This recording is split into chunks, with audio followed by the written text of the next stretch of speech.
당시 조선은 청나라의 영향권에 있었다. 대한정책의 최고 책임자 이홍장은 급변한 국제 질서에 맞춰 러시아와 일본을 견제하기 위해 한반도에 미국을 끌어들였다. 한미조약이 체결을 하고 나서부터는 고종의 대미관이 180도 달라졌습니다. 이제는 미국이 아니면은 우리를 보호해줄 사람이 없다. 고종은 강대국의 틈바구니에서 자주 독립을 지키는 방법을 구했고 미국이 힘이 돼줄 것이라고 믿었다. 그래서 8명의 젊은이를 미국에 파견했다. 그들의 이름은 보빙사였다. 1883년 미국 대륙의 첫 발걸음을 내디딘 조선 청년 보빙사. 당시 그들은 조선의 최고의 파워 엘리트들이었다. 미국 21대 대통령 아서를 만났고 고종의 신임장을 전달했다. 미국 유력신문에 한글을 게재하고 조선이 고유의 문자가 있는 운하국임을 만방에 알렸다. 가슴에 품고 간 태극기는 미국 대륙에서 휘날렸다. 중국과 일본과는 다른 독립국임을 보여주려는 의도였다. 그 당시 보빙사절 땐 한 사람 한 사람이 모두가 다 자기가 맡은 바 미션이 있었던 겁니다. 그것을 그 당시 미국 언론들도 어느 정도 간파를 했어요.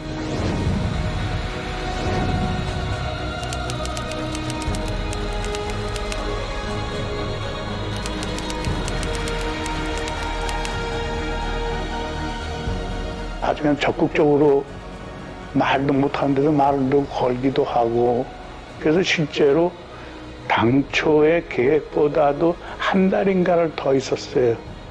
그게 좀 더 보고 가자. 이 기회를 놓치면 또 안 되지 않느냐는, 그래서 민영이라기보다도 그 밑에 사람들이. 미국 최고의 산업, 군사, 농업, 경제 시설들을 시찰하고 조사했다. 그리고 당시 최고 수준의 문물을 배에 싣고 왔던 보빙사. 사람들은 치밀하게 문물들도 직접 실어가 여기서 샘플들을 막 구해가지고 뉴욕항에서 배에 붙인 그 양을 보니까 궤짝으로 200몇 궤짝을 붙였다는 거예요. 고종의 특별 지시로 비밀리에 진행된 보빙사 임무. 그 후 홍영식 등은 급히 먼저 귀국길에 올랐다. 한편 민영익 등은 미국 대통령이 제공한 대통령 1호 군함을 이용해 6개월간 유럽 여행길에 올라 지구를 한 바퀴 돌아 다시 조선으로 귀향했다.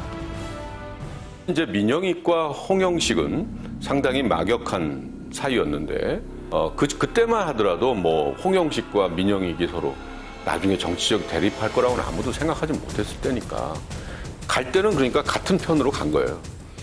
그들이 돌아오면서 보였던 그 이후의 정치적인 행보는 상당히 큰 차이를 보이게 됐고 칼부림까지 당하는 그런 이제 불행한 사태까지 이르게 됐는데 보빙사, 그들이 개척하고자 했던 꿈은 무엇인가?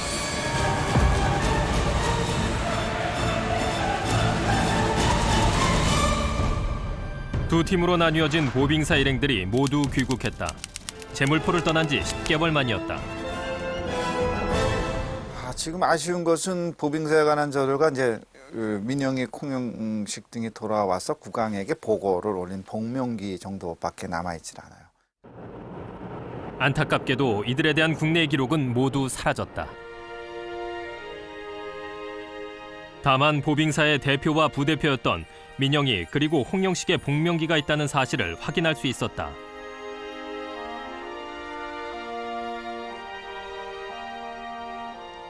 민영익이 복명했다는 기록. 복명이란 왕에게 울리는 해외 파견 보고이다.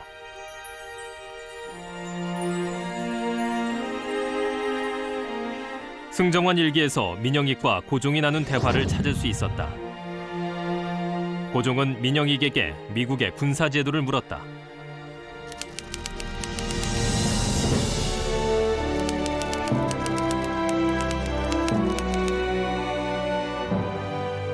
민영익은 왕에게 미국의 군대가 대단치 않다고 보고했다. 건백서를 통해 미국의 군대는 장난감 같으며 그 나라의 병사들은 유민과 같다고 했다. 홍영식이 복명한 승정원 기록을 다시 꼼꼼히 살펴봤다. 그러나 복명의 내용은 찾을 수 없었다. 다만 홍영식 역시 귀국 후 입궁했다는 기록을 찾을 수 있었다. 복명 문답을 나눴다든가 또는 복명 문답한 내용이 있을 텐데 그런 것들이 전적으로 다 빠져 있습니다. 이것은 아마 홍영식이 나중에 정변의 주모자였기 때문에 의도적으로 이를 삭제한 것으로 판단됩니다. 우리는 홍영식의 복명기를 찾아 수소문에 나섰고 개인적으로 소장하고 있다는 한 노학자를 만날 수 있었다.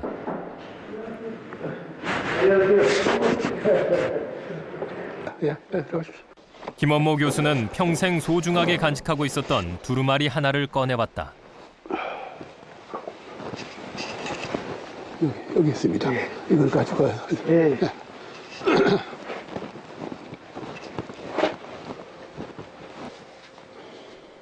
길이 278.5cm, 폭 20.7cm, 총 149행 2,886자에 이르는 홍영식의 복명기. 초서와 행서의 혼체 필사본으로 돼 있다. 홍영식의 복명이 끝난 후 고종은 사관에게 명하여 복명한 모든 문답을 기록하라고 했다. 그런데 놀랍게도 홍영식은 군사제도에 대해 민영익과는 전혀 다른 내용을 왕에게 보고했다.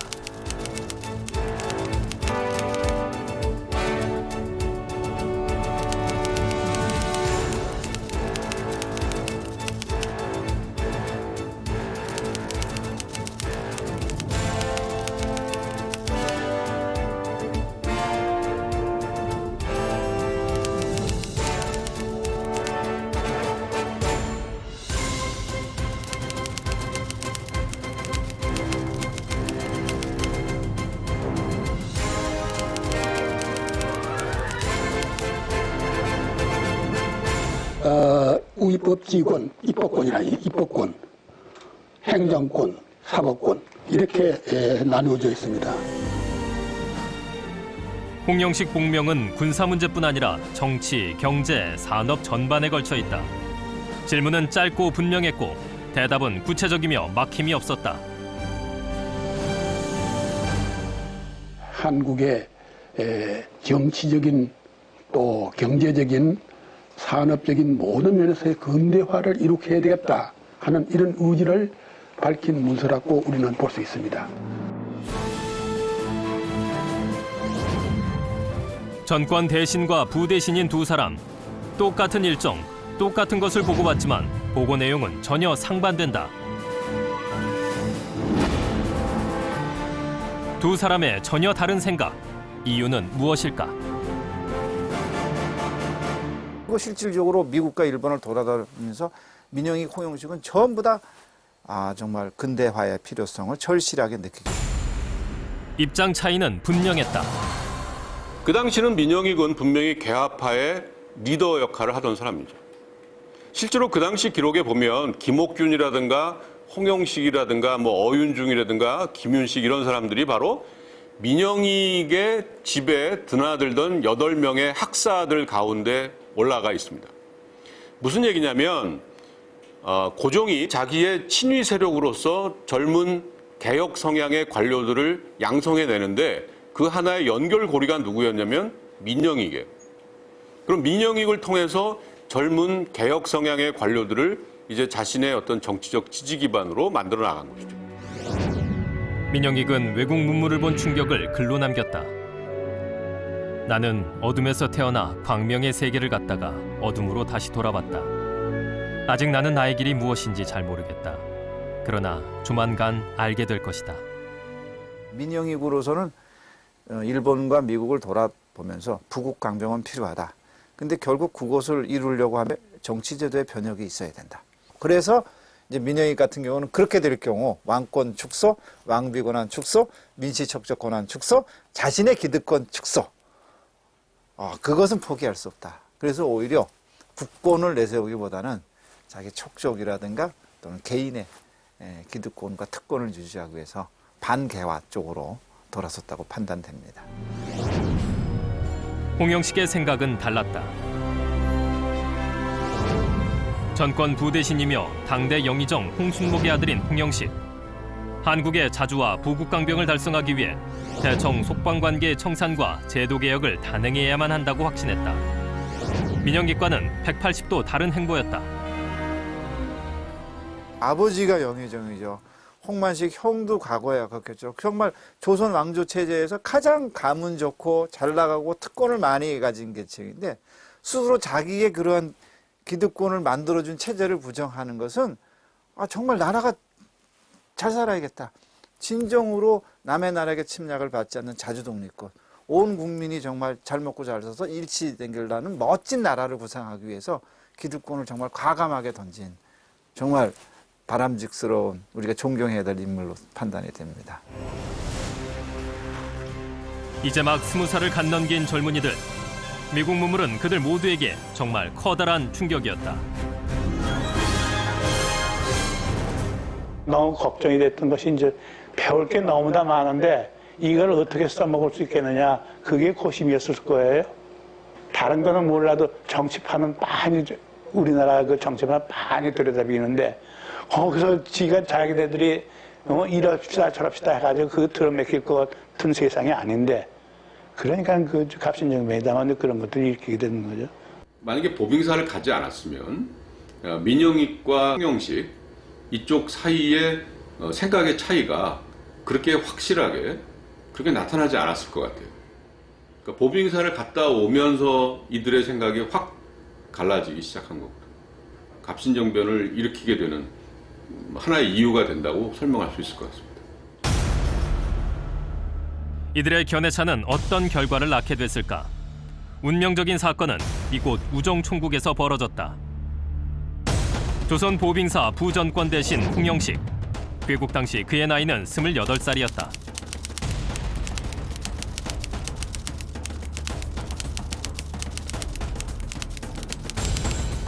방미 후 그는 무언가 큰 결심을 한 듯 보였다. 청국의 간섭을 벗어나려고 하지만 청국은 그걸 더 강화해오고, 그러니까 한쪽에 있어서는 청국으로부터 벗어날 수 있는 가장 적극적인 방법은 정치 체제를 바꾸고 청국의 간섭을 끊고 그다음에 정권을 자신들이 장악을 하는 거다. 그리고 더 적극적인 서양 문물 수용을 통해서 근대화를 해야 되겠다. 그렇게 해서 갑신정변을 구상을 하게 되는 거죠. 홍영식은 뜻이 맞는 개화 사상가들을 모았다. 김옥균, 박영효, 서광범, 서재필이 그들이다. 이들은 후에 갑신정변의 주역이 됐다. 그리고 그 뒤에는 고종이 있었다. 분명히 고종은 당시에 청으로부터 독립을 해야 되겠다라는 생각을 강하게 가지고 있던 사람입니다. 그러니까 어쨌든 갑신정변이 성공하기를 사실은 기대를 한 사람이죠. 홍영식의 주도로 개설된 한국 최초의 우체 업무 관청인 우정총국. 미국을 다녀온 다음해인 1884년 11월 17일 역사적인 근대적 우편제도의 사무를 개시했다. 사건은 12월 4일 우정총국 청사의 개업축하연에서 발발했다. 어떤 면에서는 지금 갑신정변이 우리가 아는 것처럼 일본과 결탁해가지고 나라를 팔아먹었다, 친일파의 원조다까지 비판을 하는 사람이 있거든요. 근데 그 당시 갑신정변을 주역 세력들이 나라를 팔아먹기 위해서가 아니라 전략적으로 일본을 이용했다. 그때는 청국이 셌기 때문에 일본의 원조를 요청할 수 있겠다. 지금은 일본이 세서 우리를 먹었으니까 중국의 도움으로 일본을 치려고 하는 것이 독립운동이니까요. 아마 이런 맥락에서 그 당시 역사적 조건에서는 김옥균의 행동이 올바랐다. 김옥균의 주도하에 도모된 갑신정변은 일본의 배신으로 3일 천하로 끝이 났다. 우리나라 개혁운동 사상 또 정치 사상 가장 획기적인 개혁운동이었다, 이렇게 평가할 수 있습니다. 보빙사에 대한 기록은 사라졌다.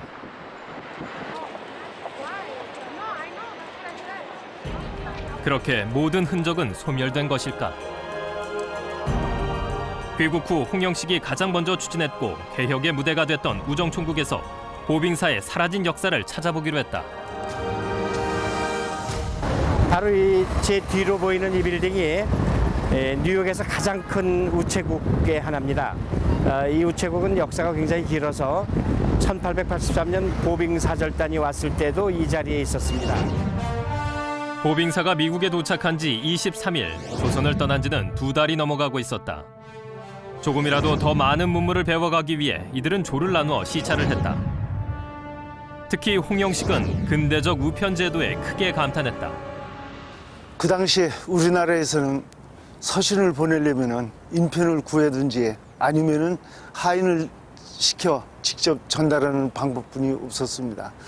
그분들이 미국에 오셔가지고 우편물과 서신을 기차나 자동차로 운송하고 국민이면 누구나 다 서신과 우편물을 발송하는 그 체제를 보고 얼마나 큰 충격을 받았을까 생각됩니다.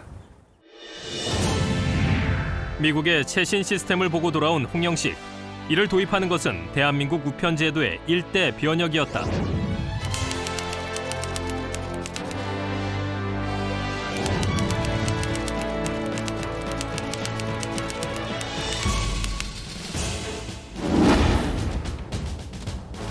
고종은 홍영식의 뜻을 받아들여 우정총국 설립을 명했다.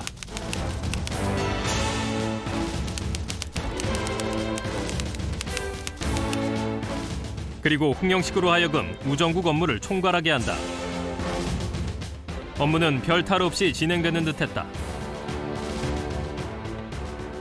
우정총국을 설립하고서 이제 업무를 시작하려면 우표가 있어야 되지 않겠어요? 그런데 그때 이제 우표 도안은 태극기로 나갑니다. 나가는데 상해를 거쳐서 홍콩으로 해서 일본 가는 동안에 문의우표로 이제 바뀌어버렸어요. 가장 먼저 도입한 것은 우표였다. 1884년 11월 18일 일본 대장성의 의뢰에 제작했는데 처음에 태극무늬 도안이 누군가에 의해 바꿔지는 등 순조롭지 않은 출발이었다. 그리고 19일 만에 갑신정변이 발발했고 우정 업무도 중단됐다. 혁명은 실패로 끝났지만 우정국 창설은 최초의 근대적 우편 업무의 시작이라는 점에서 큰 의미가 있다. 갑신정변으로 비참한 최후를 맞은 홍영식. 그러나 불모지와 같았던 조선에 우정 사업을 시작한 그의 업적만은 오늘날까지도 세계적으로 평가받고 있다. 한마디로 우정국 하면 보빙사, 보빙사 하면 홍영식과 우정국을 떠오를 수 있을 만큼 보빙사와 홍영식이 없었더라면 오늘날 이렇게 세계적인 한국의 우정국 모습을 볼 수 없었을 것입니다.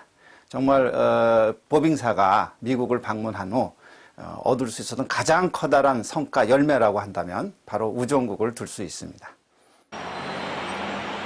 보빙사가 가져온 최초라는 수식어 중 빼놓을 수 없는 한 가지는 전기 도입이다. 보빙사는 맨해튼에서 에디슨 전기 회사를 방문했다. 이것이 1882년, 그러니까 우리 보빙 사절단이 뉴욕을 방문하기 한 해 전에 토마스 에디슨이 이 뉴요커들에게 전기를 선보였던 바로 그 빌딩인데요. 우리 보빙 사절단이 바로 한 해 뒤에 이 건물을 방문해서 그 전기에 환한 빛을 봤던 바로 그 장소입니다. 보빙사의 노력으로 에디슨이 백열전등을 발명한 지 8년 만에 조선에 전기가 들어온 것이다. 실로 획기적인 사건이었다. 현대 이제 이 전기라 하는 것은 근대 산업 혁명의 꽃이라고 할 수 있습니다. 전기가 없으면은 산업이 이룩할 수 없습니다. 이만큼 전기의 가치는 대단히 중요한 것입니다.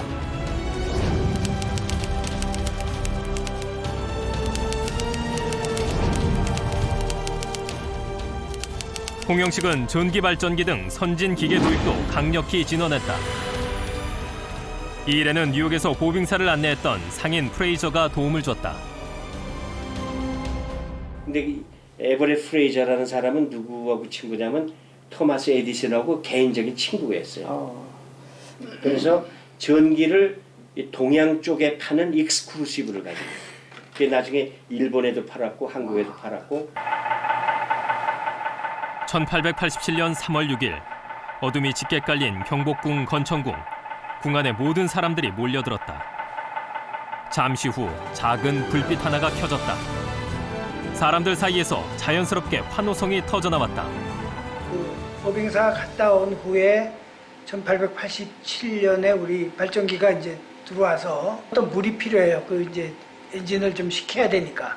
그래서 아마 그 연못 옆에다가 경복궁에 있는 연못 옆에다가 그 발전기를 설치해가지고 그 물로다가 이제 냉각을 시키면서 이렇게 발전을 했던 것 같아요. 근데 그 소리가 이제 워낙 굉장히 요란하니까 궁녀들이 모두 숨어서 이렇게 이제 어떻게 되나 하고 이제 봤는데 갑자기 이제 전등이 환하게 켜지는데 그게 하도 밝아가지고 이제 깜짝 놀랐죠.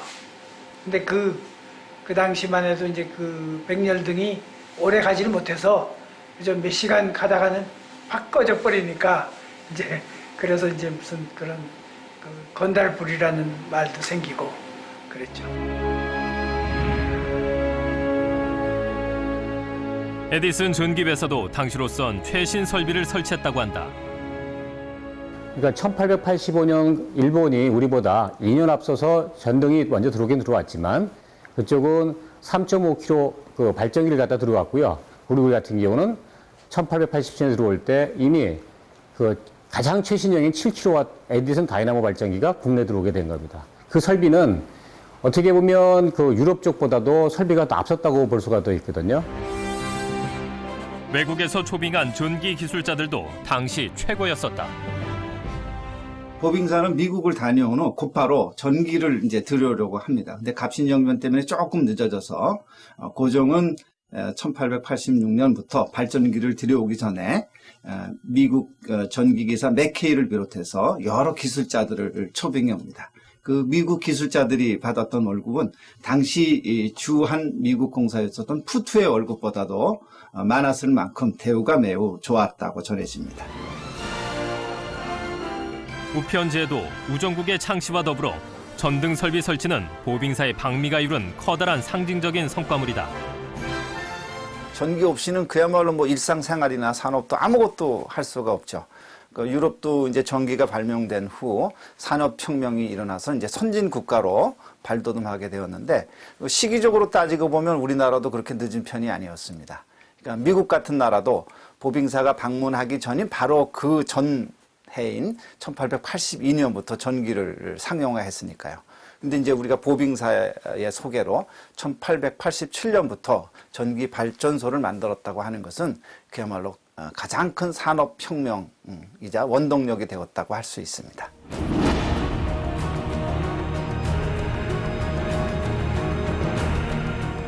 미국 대통령 오바마는 최근 들어 여러 차례 공식 석상에서 한국 교육을 주목해야 한다고 발언했다. 그러나 129년 전 보빙사의 눈에 비친 미국식 근대 교육은 실로 충격이었다. 비록 천자문과 서당 교육만 받고 자랐지만 그들 눈에 비친 근대 교육은 한마디로 신천지였다.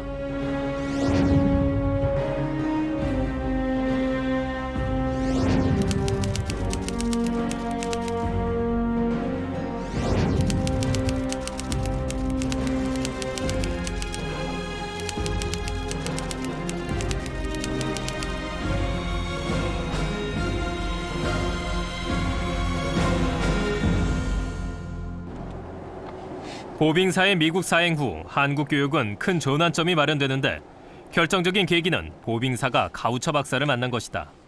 In September of 1883, he was on a train returning from Chicago to Washington, and there he met several envoys from the King Kojong who were coming to meet our U.S. President Chester Alan Arthur. He invited them to come to his home, and they did do that, and he was able to become more acquainted with them. And it was soon after that that he and Mary Gatcher offered the money to begin the mission in Korea. 미국 연합감리교회 소속인 가우처 박사. 한국 선교는 시기상조라는 만류에도 불구하고 당시 거금 5,000달러를 한국 선교와 교육을 위해 기부했다. 한국 그 정세가 당대에는 상당히 불안했기 때문에 미 연합감리교회 세계선교공은 한국의 선교는 시기상조다, 좀 기다려야 된다 하는 그런 의견을 제시했지만 사실 당시 가우처 박사는 자신의 대학을 세우기 위해 학교 건축 자금을 마련 중이었다. 보빙사를 만난 후 그 돈을 한국 선교 자금으로 선뜻 기부했고 이 때문에 가우처 대학은 2년간 설립이 연기됐다. In worn this for ceremonies and graduations, any of the academic programs. Probably if he went to other colleges or universities, he might have worn the academic gown. 한국을 사랑했던 가우처 박사. 그는 한국을 6번이나 방문했고 한국의 교육을 위해 크게 헌신했다. Dr. Goucher and many of his colleagues also traveled to Korea and did work there to broaden educational opportunity. 헌금으로만 끝난 것이 아니라 가우처는 당시 일본 선교사였던 맥글레이 선교사에게 한국 교육 선교를 부탁한다. 맥글레이는 마침 일본에 와 있던 김옥균을 통해 고종에게 한국 학교 설립을 허가받는 데 힘을 써 아펜젤로 목사를 통해 우리나라 최초의 근대 교육 학교인 배제학당을 설립한다. 배제학당은 한국 최초의 근대식 학교이다.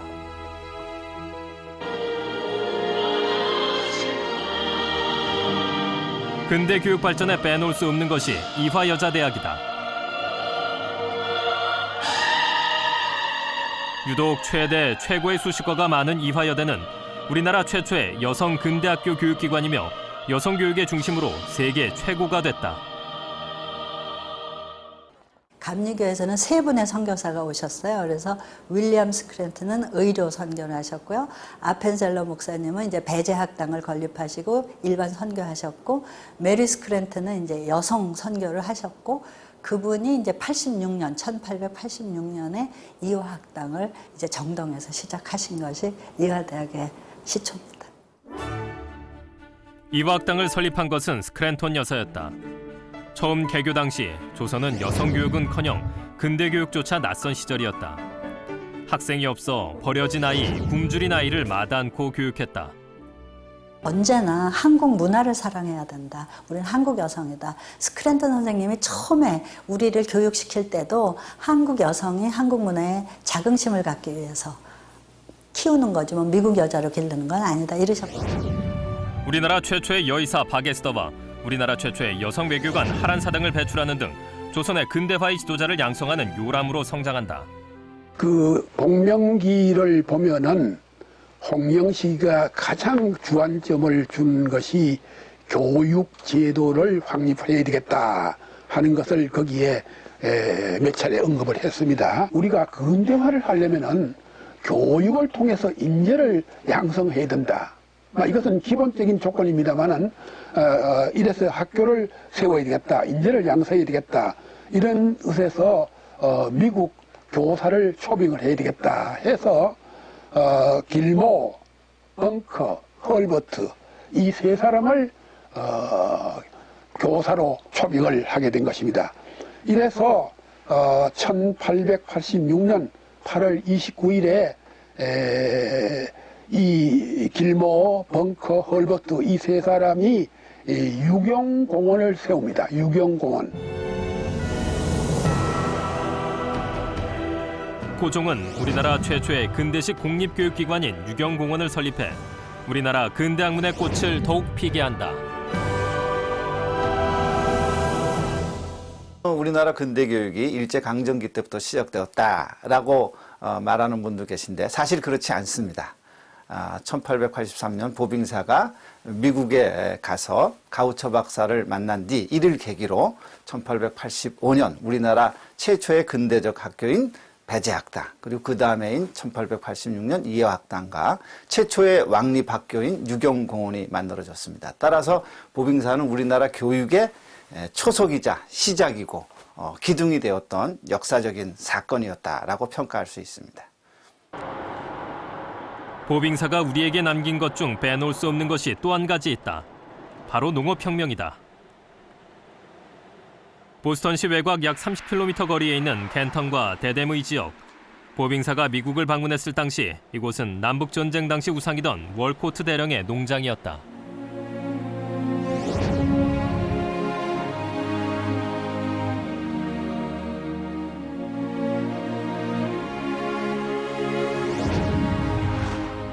당시 무관이었던 최경석은 특히 농업 분야에 큰 관심을 드러냈다. 실제 그는 식물학자는 아니었지만 미국인들에게 매우 인상적으로 남았다. 우리 보빙사 일행을 모범농장을 하나 배워줬습니다.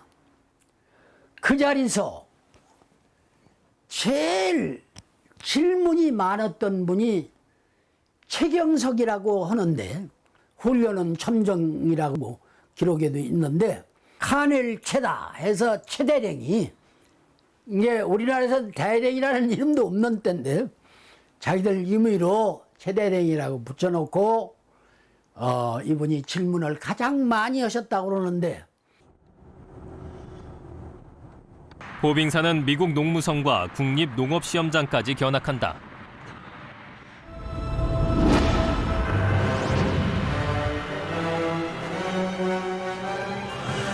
이곳에서도 역시 최경석은 두각을 나타냈다고 한다.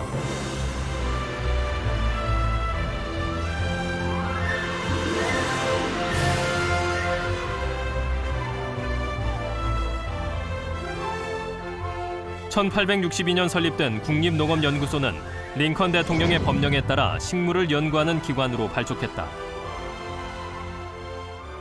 The first emphasis was on plant research, and they had the building on the mall where they conducted research on crops as well as ornamental plants.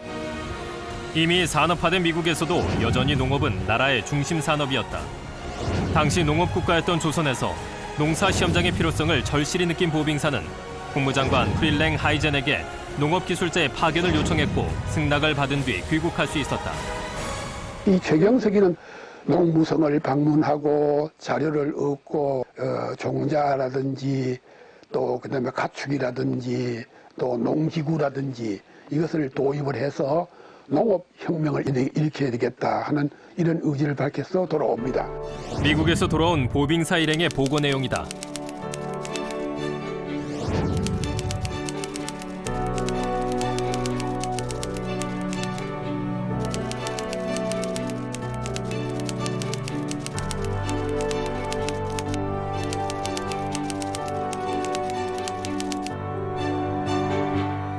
(1884년) 봄 고종은 최경석에게 땅을 하사한다.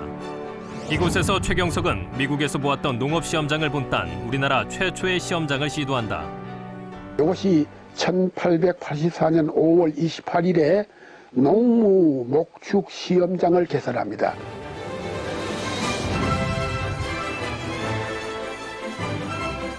최경석은 관리관에 임명됐다.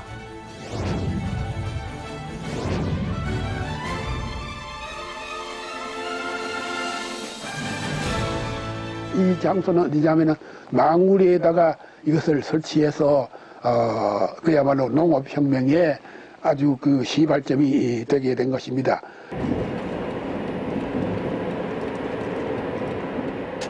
망우리로 알려진 최초의 농업시험장. 하지만 흔적을 찾을 수 없었다. 취재 결과 실제 설치된 곳은 오늘날 광진구 일대라는 것을 확인했다. 예, 지금 제 뒤로 보이는 나무가 화영동 느티나무로 수령이 660년 된 나무입니다.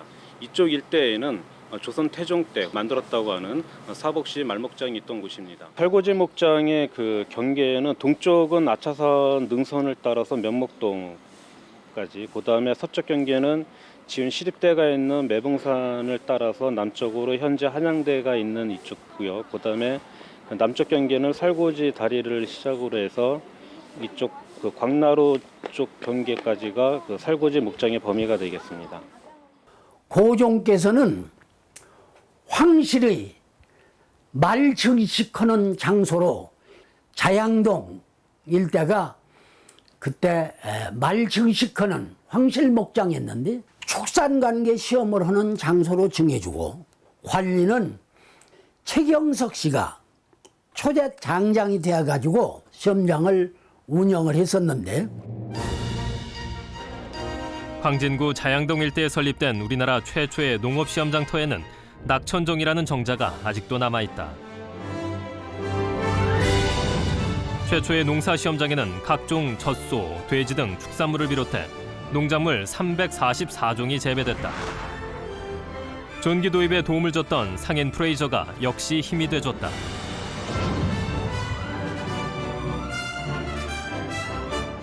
프레이저는 적극적으로 이들의 요구를 수용했다. 그가 이처럼 우호적이었던 것에는 이유가 있었다.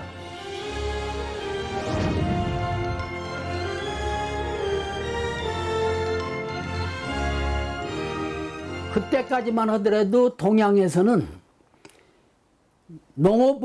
새로운 농법을 추구하는 방법이 이렇게도 해보고 저렇게도 해보는 경험을 토대로 하는 경험농학적 방법이었는데, 이 시험장을 설치함으로써 실험을 통해서 새로운 농법을 개발하고 새로운 농업기술을 개발하는 그런 방법으로 이렇게 바뀌게 됐습니다.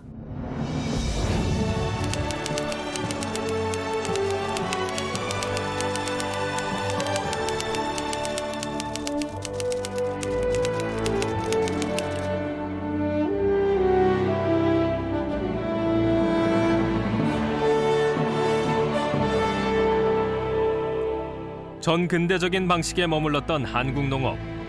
농사 시험장을 통한 실험 농업의 도입은 일대 혁명에 비할 만큼 큰 변화였다.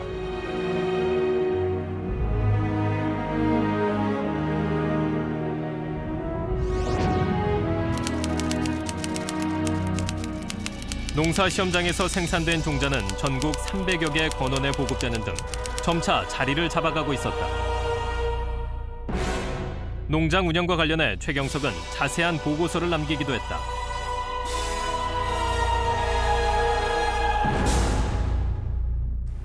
우리나라의 최초의 농사 시험장입니다. 표지는 시험장 각종 목록으로 되어 있고, 개중에 보면은 가베지라고 쓴 것이 있습니다.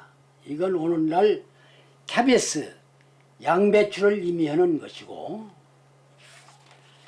더 넘겨서 게를 보면 오늘날 게리라고는 그런 채소고, 샐러리라고 했는데 이 샐러리는 오늘날 우리가 먹는 서양 채소의 샐러리. 이 끄트머리를 보면 농무목축 시험장 관리, 훈련은 첨정, 최경석으로 되어 있는 걸로 봐서 자기가 재임했던 3년 동안 내에 두째 번 해인 1885년에 작성된 게 아닌가, 그렇게 생각이 됩니다. 그러나 불행하게도 1886년 봄, 최경석은 갑자기 병사했다. 최경석이 운영했던 농사 시험장은 어떤 역사적 평가를 받고 있을까? 현재 우리나라의 근대 농업의 시작은 1907년 설립된 권업모범장으로 보는 것이 정설이다. 글쎄, 우리가 정식으로 얘기하면 1907년에 그 권업모범장을 출발한 게가 시작이라고 할 수 있습니다. 그러나 최경석의 농사 시험장은 내무부 농무사로 이관된 후 농상하문 종목국으로 바뀌는 등 순환을 겪었지만 권업모범장이 설치되기 직전까지 명맥을 유지했다. 그래서 농무목축 시험장이 한국 근대 농업의 시작으로 봐야 한다는 주장도 설득력을 얻고 있다. 이 시험장은 1907년 2월 달에 박석홍이라는 사람이 종이품, 말하자면 장관이나 차관급 되는 사람이 1907년 2월 달까지 발령이 된 것으로 봐서 그때까지 존속했던 걸로 보고, 그해 5월 15일에 오늘날 농촌진흥청의 전신인 권업모범장이 개장을 한 걸 보면 1884년에서 1907년까지 24년 동안 존속해서 우리나라의 농업 발전에 크게 기여를 했다고 생각합니다. 미국 농업시험장, 농무목축시험장에서 시작된 대한민국 근대농업. 보빙사는 그 출발점에 있었다. 비록 최경석은 사망했지만 그 명맥은 이어져 오늘날 대한민국 농업 발전의 뿌리가 되고 있다. 보빙사가 미국을 다녀온 뒤 설립한 농무목축시험장은 당시 근대 서양식 농업시험장으로서 아시아에서는 일본 다음으로 두 번째, 중국보다도 먼저 설립이 되었습니다. 당시 농업이 주 생산국이었던 우리나라로서는 이 농무목축시험장의 설립이 그야말로 획기적인 농업 대혁명이자 커다란 수확이 아닐 수 없습니다.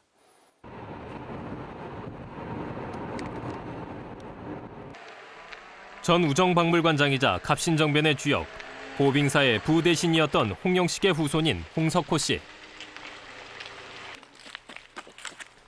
보빙사의 일원으로 미국으로 갔던 증조부 홍영식의 자취를 찾아 떠났던 홍석호 씨가 여행에서 돌아와 제일 먼저 찾은 것은 그의 증조부의 묘지였다. 조선의 개화를 위해 자신의 모든 기득권을 포기하고 조국에 목숨을 바친 홍영식. 조선 보빙사의 일원으로 미국을 다녀온 이후 우정국을 창설하고 조선의 근대화를 위해 갑신정변을 주도했던 홍영식. 혁명의 실패는 그에 대한 모든 역사적 평가를 지워버렸다. 당년 30세의 나이로 생애를 마감했던 홍영식. 그의 거사는 오늘 우리들에게 어떤 의미일까? 막연하게 들었던 보빙 사절단의 행적을 추적하다 보니 그동안 증조부이신 홍영식 선생님과 보빙 사절단과 같이 국가와 민족을 위해서 살지 못했던, 그리고 나 자신만을 생각했던 그런 것이 부끄럽게 느껴집니다. 정말 국가가 없다면 우리 민족에, 우리 가정에 내가 있었겠습니까? 늦기는 했지만은 남은 생애를 어떻게 살아야 할까 고민도 해보는 그런 시간이 되었습니다. 보빙사가 미국을 다녀온 지 129년이 지난 지금 대한민국은 열강의 틈바구니에서도 독립국가로서 경제 대국으로서 우뚝 섰다. 백성의 복리를 생각하고 나라의 발전을 위해 온몸을 던졌던 보빙사의 개척정신, 개혁정신이 오늘날 번영의 뿌리가 아닐까. 보빙사는 그동안에 막연하던 서양 문명의 실체를 우리 현실에 직접 적용하려고 했던 대단히 의미 있는 역할이었다고 생각이 듭니다. 보빙사 파견으로 인해서 우리나라의 근대 문화의 획기적인 시발점이 되었다. 보빙사가 거둔 성과는 그야말로 우리의 자랑거리이자 희망이고 우리의 산 역사라고 말할 수 있습니다.